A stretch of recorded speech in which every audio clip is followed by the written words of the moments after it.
la bonne compagnie, c'est l'une des choses les plus importantes qui nous aide à prendre conscience de nos défauts. C'est vrai ou pas? Quand tu es lié d'amitié avec quelqu'un qui n'a pas tes défauts, tu vas t'en rendre compte de ton défaut à toi. C'est vrai ou pas? Si tu te lies d'amitié avec quelqu'un qui est mieux que toi, qui fait la prière et toi tu ne la fais pas, tu vas te rendre compte de ton défaut sans que lui te dise mon frère, il faut faire la prière. En le voyant prier, tu vas connaître ton défaut. Il n'a même pas besoin de parler, de faire le rappel. Juste tu vas le voir, il va te dire je vais à la mosquée, tu vas te rendre compte de ton défaut qui est moi je ne fais pas la prière. أعوذ بالله من الشيطان الرجيم بسم الله الرحمن الرحيم الحمد لله رب العالمين والصلاة والسلام على أشرف الأنبياء والمرسلين سيدنا محمد وعلى آله وصحبه أجمعين.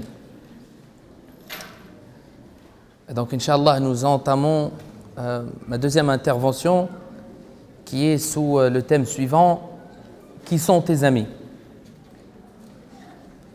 Les humains, tout le monde, je ne parle pas là que des musulmans, chacun doit choisir des amis. On sait tous qu'on doit tous choisir une bonne compagnie.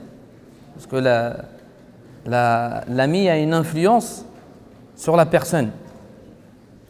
Donc le musulman, tout au long de sa vie, il doit chercher des bons amis qui le mèneront vers le bien. Et la phase la plus difficile quand on est amené à choisir des amis, c'est quand on est adolescent.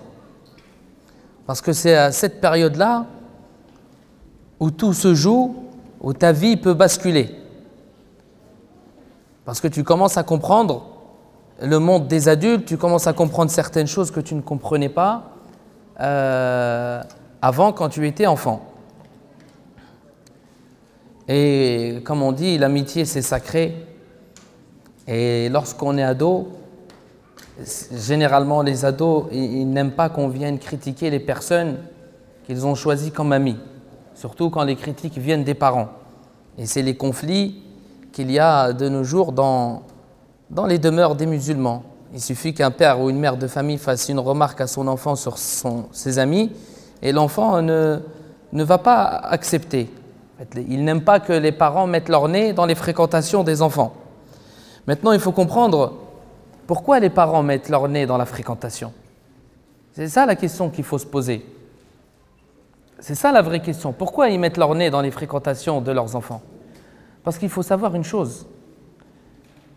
Les parents, ils ont des enfants. Ces enfants-là, c'est une amana, un dépôt.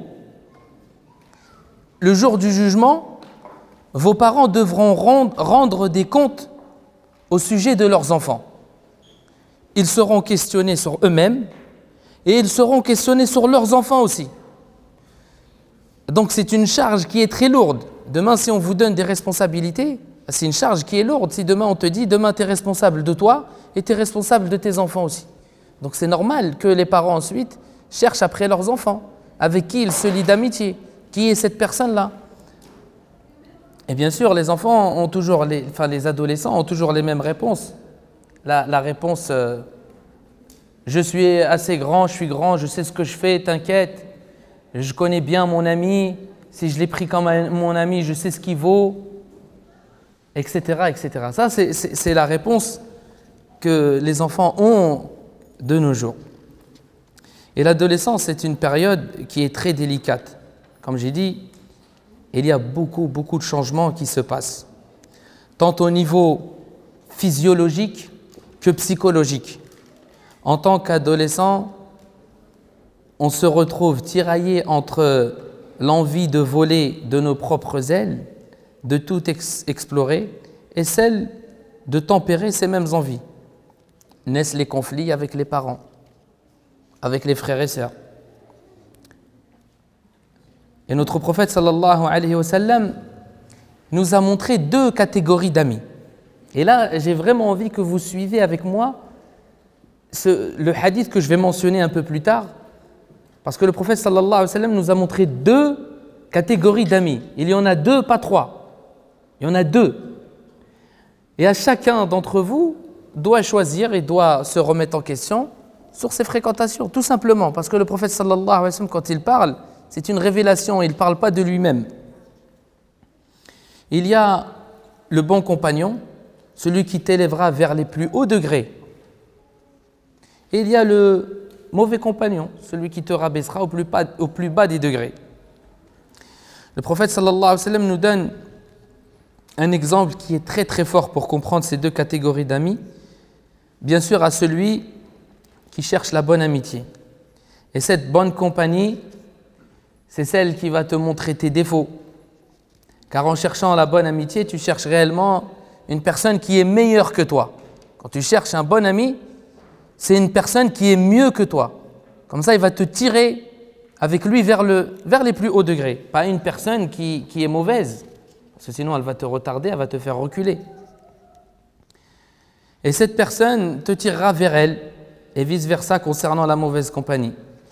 Si tu es par exemple quelqu'un qui fait de la calomnie, qui parle sur les gens beaucoup, et tu es lié d'amitié avec quelqu'un qui ne fait pas la calomnie, qui ne parle pas sur les gens, à chaque fois que tu parleras sur quelqu'un, eh ben ton ami te dira « Arrête, c'est pas bien ce que tu fais ». Mais si tu es lié d'amitié avec quelqu'un de mauvais, alors jamais il te fera le rappel. Il entrera avec toi dans ce jeu-là. Et si toi, tu n'es pas quelqu'un qui fait de la calomnie, que ton ami, c'est un calomniateur, eh bien, à force, tu seras comme lui. À force, tu mangeras avec lui la viande, la chair de ton frère. Il parlera sur telle personne. Au début, tu écouteras et ensuite, toi aussi, tu entreras en jeu. Tu parleras sur lui. Donc ça, c'est les fréquentations. C'est comme ça. Ça, c'est juste un petit exemple. Et nous savons qu'Allah leur fasse miséricorde, disent que la meilleure manière de soigner son mauvais comportement, c'est de se lier d'amitié avec ceux qui ont des nobles caractères. Ce que j'appellerais la compagnie vertueuse. Et là, on revient au hadith dont je vous ai parlé, du prophète sallallahu alayhi wa sallam, quand il dit, et écoutez bien, l'exemple, ça c'est les paroles du prophète sallallahu alayhi wa sallam, l'exemple du bon compagnon et du mauvais compagnon est celui du vendeur de musc et du forgeron. On connaît tous le vendeur du musc, celui qui vend le parfum. Mais savez-vous qui est le forgeron? Qui peut me dire qui est le forgeron? Voilà, exactement. C'est celui qui travaille le métal, qui travaille le fer. C'est lui le forgeron. Le prophète sallallahu alayhi wa sallam dit l'exemple du bon compagnon et du mauvais compagnon est de celui qui vend du musc, du vendeur du musc et du forgeron. Quant à celui qui vend du musc, ou bien il t'en fait cadeau de son parfum, ou bien tu lui en achètes, ou bien tu profites de sa bonne odeur. Quant au forgeron, ou bien il brûle tes vêtements, ou bien tu sens de sa part une odeur nauséabonde. Ça, c'est le hadith du prophète sallallahu alayhi wa sallam. Déjà, notre prophète sallallahu alayhi wa sallam compare la compagnie vertueuse au vendeur du musc. Et comme vous le savez, le vendeur de musc, le parfumeur, est toujours parfumé. Il sent toujours bon. Juste le fait d'entrer dans un magasin ou dans une boutique où il y a des parfums, tu en sortiras, tu seras parfumé. Juste le fait d'entrer, sans même se parfumer. Tu rentres, par exemple à Sephora, tu rentres, tu ressors, tu es parfumé. La personne qui te rencontrera pensera que tu as mis du parfum alors que toi, tu es juste entré dans une parfumerie et tu es ressorti. Ça, c'est l'effet de la bonne compagnie. Juste le fait d'être avec une bonne personne, un bon ami, vous serez imprégné de ses nobles caractères, de ses qualités. Donc il y a un effet d'imprégnation.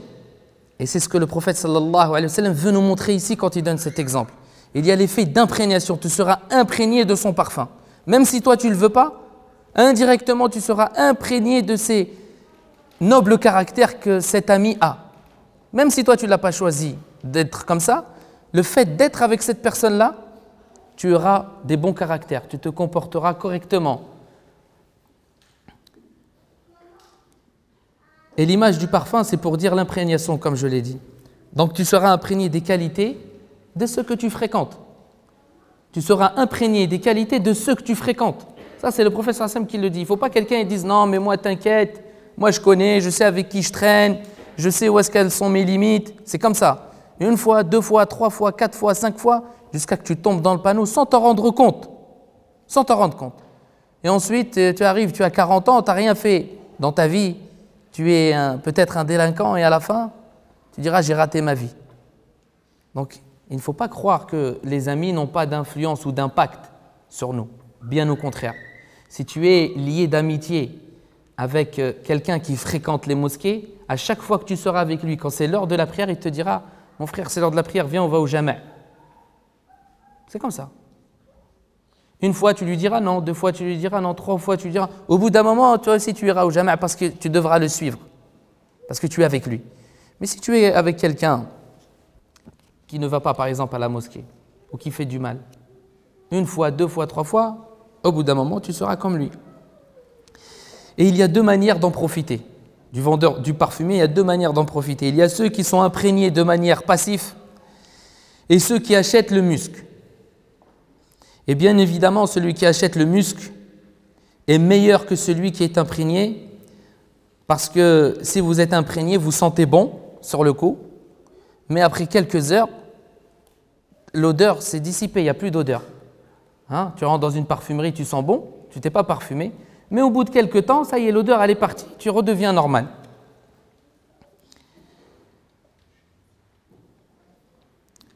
Donc quand vous fréquentez des gens bien, vous êtes encouragé au bien. D'accord? Tu fréquentes quelqu'un qui va à la mosquée, tu seras encouragé sur le coup quand tu es avec lui. Mais une fois que tu vas te séparer de lui, tu ne seras plus encouragé. C'est ça, être imprégné de ce parfum, imprégné du parfum. Ensuite, admettons, par exemple, vous êtes quelqu'un qui est nerveux. Vous passez une après-midi avec des personnes qui sont très calmes. Vous êtes imprégné de ce calme. Toute la journée, vous êtes avec eux. Mais ça ne va pas durer. Une fois que vous les quitterez et vous allez retourner à votre solitude, votre nervosité naturelle reviendra au galop. Tu es avec des gens calmes, tu seras calme. Mais une fois que tu vas te séparer de ces gens calmes, tu seras tout seul. Ta nervosité, elle revient au galop.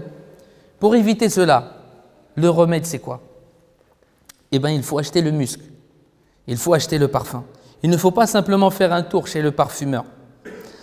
Alors symboliquement, qu'est-ce que ça veut dire du musc? Quand le professeur Sam dit du musc, acheter du musc, ça ne veut pas dire simplement être imprégné de ce parfum-là. Comme là, on a par exemple un beau discours. Vous entendez depuis tout à l'heure des beaux discours. Vous vous dites dans vos têtes, Mashallah, il parle bien, Mashallah, c'est vrai, il a raison. Ça, c'est ceux qui vont s'imprégner du musc. Mashallah, c'est bien. Rentrer chez lui, Mashallah, c'était bien. Il a juste pris l'odeur. Par contre, il y a ceux qui vont acheter le musc. Ils vont acheter ce parfum-là. Ceux qui vont l'acheter, c'est ceux qui vont s'engager à mettre en pratique ce qu'ils ont entendu. Et qui va prendre des engagements intérieurs, repartir avec des attitudes et des pratiques. Si vous repartez de ce séminaire simplement en ayant écouté, par exemple, ce que moi je dis ou ce que le frère Farid dit, disant Alhamdoulilah, c'était intéressant, alors vous êtes comme celui qui a fait un tour à Sephora, mais il n'a rien acheté. Il est rentré, il a regardé, il est ressorti. Son ami il passe, il le sent, il dit Mashallah, t'as mis du parfum. Non, j'ai pas mis de parfum, j'étais à Sephora. J'ai fait un tour et je suis ressorti. C'est comme ça. Par contre, si vous décidez d'acheter ce parfum-là, un parfum, et vous parfumez avec, tu pourras te parfumer à chaque fois que tu en as envie. Donc il ne faut pas, comme j'ai dit, il y a deux catégories. Il y a ceux qui sont imprégnés et ceux qui achètent. Donc, quand tu achètes, tu peux te parfumer autant de fois que tu veux. Dès que tu en ressens le besoin, tu te parfumes. Maintenant, si on prend l'exemple qu'a donné notre prophète sallallahu alayhi wa sallam sur le forgeron, ça sera le même constat que le parfumeur. À la grande différence que le forgeron, soit il brûlera tes habits ou bien tu trouveras une odeur nauséabonde, une mauvaise odeur. Le forgeron, comme vous l'avez compris, c'est qui? C'est la mauvaise compagnie. Tu es lié d'amitié avec un forgeron. En lui rendant visite, tu sentiras une odeur nauséabonde, comme pour le parfumeur. Tu rends visite à la mauvaise compagnie, au forgeron, tu sentiras une mauvaise odeur. Tu seras imprégné de cette odeur qui est son mauvais comportement, puis elle disparaîtra quelque temps plus tard, parce que toi, tu n'es pas comme ça. C'est juste parce que tu étais avec cet ami-là, et tu t'es imprégné de cette mauvaise odeur. Puis quelque temps plus tard, elle va disparaître. Et elle reviendra quand tu seras de nouveau avec lui. Et ainsi de suite. Puis jusqu'au jour où il brûlera tes habits. Et quand il brûlera tes habits, tu ne seras plus imprégné, toi, de cette mauvaise compagnie. Tu seras comme lui. Et il aura calqué son mauvais comportement sur toi, ses défauts. Comme je l'ai dit, le parfumeur, soit tu seras imprégné de son comportement, ou bien tu seras brûlé, même si tu penses être fort. Il te touchera un jour ou l'autre. Et cet ami ne te sera jamais bénéfique, car il te fera toujours reculer. Toujours. Je vous donne un exemple. Comme pour le parfumeur, si tu es une personne, par exemple, qui aime les études, et qui a de l'ambition, et qui a envie d'aller loin dans les études, et ton ami, à chaque fois que tu lui parles d'études, il te dit « mais ça ne sert à rien les études, tu es en train de te casser la tête. Tu crois que tu vas faire quoi? Tu crois que tu vas devenir qui? Tu crois que tu vas inventer quoi ?» Une fois, ça va. Tu seras assez fort pour ne pas avaler ces paroles. 2 fois, 3 fois, 4 fois, 5 fois, et un jour tu diras « ah, peut-être qu'il a raison ». Puis un autre jour tu diras « non, mais en fait, il a raison. En fait, ça ne sert à rien ». Si toi, tu es quelqu'un qui est toujours positif, comme nous le demande la religion, et que tu es entouré de gens qui voient tout négatif, à chaque fois que tu es avec eux, ils voient tout négatif. Au début, tu vas résister.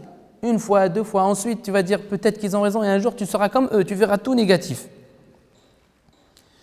Et là, tout ce que je viens de vous dire, c'est le premier aspect que j'appellerais, moi, l'impact direct que la compagnie a sur l'être humain.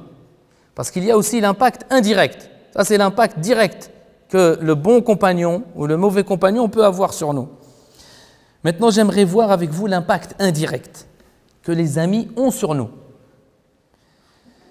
La bonne compagnie, c'est l'une des choses les plus importantes qui nous aide à prendre conscience de nos défauts.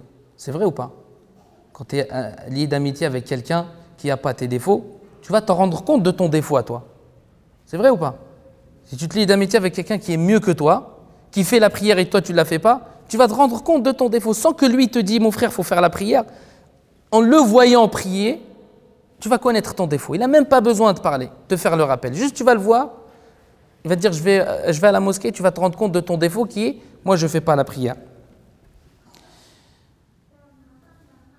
Donc la bonne compagnie, c'est l'une des choses les plus importantes qui nous aide à prendre conscience de nos défauts. Pourquoi ? C'est ce que moi j'appelle le contraste. Vous savez ce que c'est que le contraste? Vous savez ce que c'est qu'un contraste? Voilà. C'est avec le contraste qu'on peut prendre conscience d'une chose. Sans contraste, pas de prise de conscience. Et retenez bien ça. Et je vais vous donner des exemples et vous allez vous en rendre compte. Sans contraste, pas de prise de conscience. Par exemple, si j'écris en blanc sur cette feuille blanche, est-ce que vous allez voir ce que j'ai écrit? Vous n'allez pas voir ce que j'écris. Par contre, si j'écris en noir sur une feuille blanche, comme c'est écrit sur cette feuille, on voit l'écriture. C'est ça l'effet contraste. Il y a un effet contraste entre le blanc et le noir. Si vous êtes par exemple quelqu'un qui parle très fort et qui parle beaucoup, et je vous mets avec des gens qui parlent très fort et qui parlent beaucoup, vous allez vous dire quoi? Je parle normalement. C'est vrai ou pas? Ça, c'est ce qui est le blanc sur le blanc. Par exemple, si je prends quelqu'un qui parle très fort et qui parle beaucoup, et je le mets avec des personnes qui parlent à voix basse et qui parlent que lorsque c'est nécessaire, qu'est-ce qu'il va dire? Il va dire oh, comment je parle beaucoup. Il va s'en rendre compte lui-même. Même pas besoin de lui dire mon frère, tu parles fort ou tu parles beaucoup. Tout seul, il va. C'est quoi? C'est l'effet contraste. C'est ça, le fait de faire du blanc sur du noir, le contraire. Donc c'est ça l'impact indirect. Pourquoi cette déduction? C'est le contraste. Pas de différence pas de prise de conscience. C'est l'impact indirect d'un bon ami. Donc on déduit que c'est les personnes qui ont des qualités que vous n'avez pas qui vont vous permettre de prendre conscience de ce qui vous manque. Des gens qui ne possèdent pas vos défauts. C'est eux qui vont vous permettre d'évoluer, de vous tirer vers le plus haut degré. Une personne, comme j'ai dit, qui ne prie pas, qui est liée d'amitié avec une personne qui est assidue à la prière, automatiquement, au bout d'un moment, la personne va se mettre à prier. C'est automatique. C'est comme ça. Si tu es quelqu'un qui prie et tu es avec quelqu'un qui ne prie jamais, et tu es tout le temps avec elle, au bout d'un moment, tu vas négliger toi aussi ta prière. Notre prophète, sallallahu alayhi wa sallam, il résume tout ça dans un hadith. Et comme je vous l'ai dit, le prophète, sallallahu alayhi wa sallam, ne parle pas de lui-même. D'accord ? Il ne parle pas de lui-même. Il parle avec la révélation d'Allah Azza wa Jal. Le prophète sallallahu alayhi wa sallam nous dit dans un hadith, et écoutez bien, il dit « L'homme est sur la religion de son ami le plus proche. » L'homme, écoutez, est sur la religion de son ami le plus proche, ainsi que l'un d'entre vous regarde qui il prend comme ami. On a un proverbe en français qui dit hein? Encore mieux.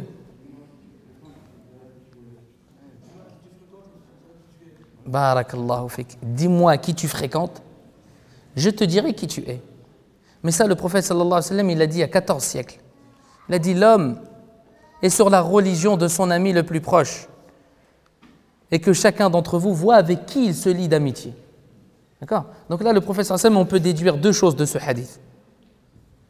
La première chose, c'est que tu seras sur la religion de ton ami. Quand on parle de religion, on ne parle pas, nous, de christianisme ou de judaïsme. Non. Le prophète sallallahu alayhi wa sallam, il a pris l'exemple de la religion pour nous montrer l'impact énorme. C'est-à-dire la chose que tu as de plus précieux, que tu dois garder, c'est ta religion. Donc lui, il est en train de te dire que tu seras sur la religion, sur le comportement de ton ami le plus proche. Ça, c'est la première déduction. La deuxième déduction, il est en train de te dire, le prophète sallallahu alayhi wa sallam, regarde avec qui tu es lié d'amitié. Fais un tri dans tes amis. Regarde c'est qui tes amis. Fais attention avec qui tu traînes. Et les savants, qu'Allah leur fasse miséricorde, nous ont donné quelques critères pour nous permettre de choisir le bon compagnon, le bon ami. Bien sûr, on ne peut pas avoir que des bons amis. Quand on parle de bons compagnons, moi je parle de ceux avec qui tu es tout le temps, tes amis que tu fréquentes le plus. Tu peux avoir un ami que tu vois que de temps en temps. Moi je parle des amis on va dire, qui font partie de ta famille, de ton cercle. C'est eux qui auront de l'impact sur toi. Les savants ont donné quelques critères. Le premier, c'est celui qui a une bonne relation avec Allah Azza wa Jal. Ça, c'est le premier critère. Celui qui a une bonne relation avec Dieu. Le deuxième critère, celui qui a une bonne relation avec ses parents. Troisième critère, celui qui ne va pas t'encourager dans le péché. Il va te voir faire du mal, il ne va pas te dire vas-y fais-le. Te dire non, c'est pas bien ce que tu fais, c'est un péché. Celui qui te portera bon conseil. Celui qui ne t'emmènera jamais dans une désobéissance. Jamais il t'emmènera quelque part où tu risques de prendre des péchés ou d'engendrer la colère d'Allah Azza wa Jal. Celui qui cherchera après toi. Celui qui t'écoutera et bien sûr, pour finir, celui qui te respectera. Donc c'est cela les critères qu'il faut se baser pour choisir le bon compagnon. Tout ce que je viens de dire sur le bon compagnon concernant les amis, ça ne signifie pas que le musulman, il ne doit pas avoir des amis qui sont non musulmans. Bien au contraire. Bien au contraire. Tu peux trouver chez les musulmans des bons amis qui seront pour toi des amis exceptionnels que tu n'oublieras jamais. Comme tu peux trouver des mauvaises personnes.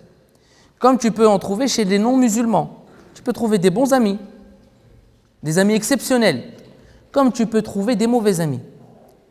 À titre d'exemple, combien on entend ou on voit, je pense que tout le monde a dû voir au moins ça une fois dans sa vie, des non-musulmans, ils n'ont rien à voir avec la religion, mais ils jeûnent pendant le ramadan par rapport à leurs amis, pour les soutenir. C'est vrai ou pas? Et combien tu vas voir de musulmans, c'est ton ami, ils ne jeûnent pas? C'est trop dur pour moi, je n'ai pas envie. Ouais. Donc il ne faut pas résumer la bonne compagnie ou l'amitié à l'islam. Il faut que l'être humain, il faut qu'il se mélange. Il faut que tu aies des amis bons, qu'ils soient musulmans ou non musulmans, à toi de jauger et à toi de savoir avec qui tu vas passer ton temps.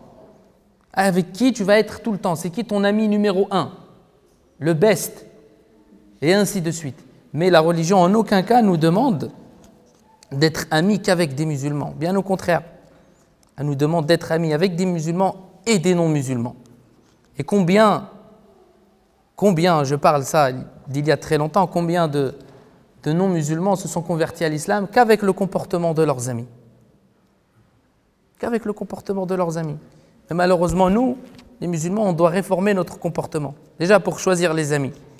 On s'est éloigné. On a pris juste l'étiquette musulman. Je suis musulman. Après, tout ce qui est comportement, on n'a rien à voir avec l'islam. Qu'Allah guide nos cœurs.